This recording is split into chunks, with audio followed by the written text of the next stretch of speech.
10:30 a.m.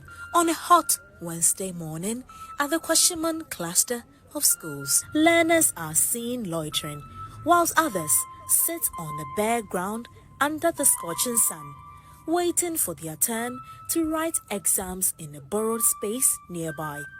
We are come to write exam, so we should stay. But so what happened after? Did you write the exam? Yes, Where? Which building? here at our But that's not your class. block. That's your class. No. This is supposed to be your class. Yes. So you wrote the exams. Yes. The fire has burned all the books. You'd all be confined there. Yes. And that building is what building? The teacher's staff. That's where you'll be at. Yes. We are a lot. For parents, the situation is heartbreaking.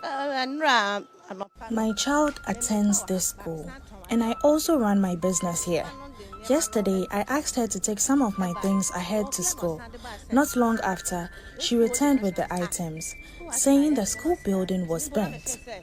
At first, I didn't believe her, but other children confirmed it. When we came to the scene, it was heartbreaking. This situation has deeply affected us, especially since the students are currently writing exams.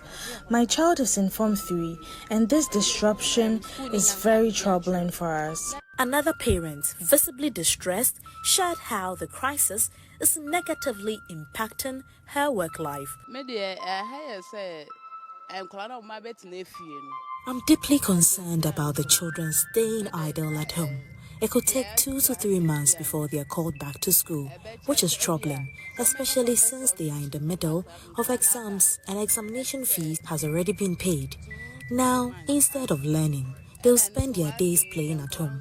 I have 2 children, and because of this issue, I can't go to work. I have to take them with me everywhere, which has disrupted our daily lives.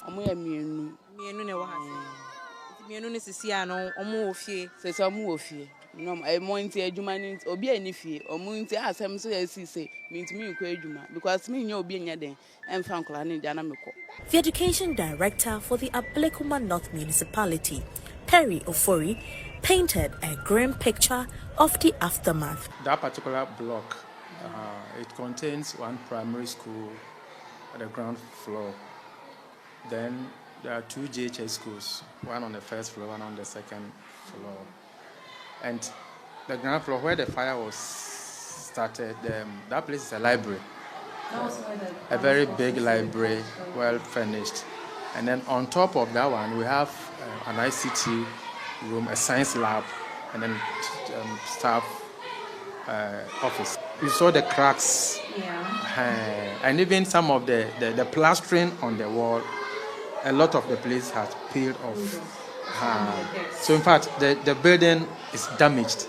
If you look at that particular block, it contains 2 JHS, which is double streams, plus a primary school 1 to 6. So we are talking of roughly 1,200 learners where the fire started. But now, because it is a crime scene, as the police are describing, the whole enclave, we have more than 3,000 students on the enclave. That's the number that is out now. And so until they open up the places, we have about 3,000 learners who cannot have their education there on the compound. Beyond the impact on education, residents living near the school are raising serious safety concerns. The fire has started. We didn't. She came first. She came first inside before I opened it. So when she came in, she said, "Daddy, I've seen some men around, and one was standing just in front of our house." I said, "Oh, maybe he's waiting for somebody. We sell things here, so we thought maybe he's waiting to buy something." That's affecting us in so many ways, both, I don't know, security-wise, we are feeling that we are not safe. Because the people who came, we don't know them. And they can send some other people to come and be making some skirmishes to hear what is going on. Okay. Like what I'm doing now. Yeah. If I may say something which goes, or I mention anybody's name, you know what will happen. So me, I'm not mentioning any names. I don't know them.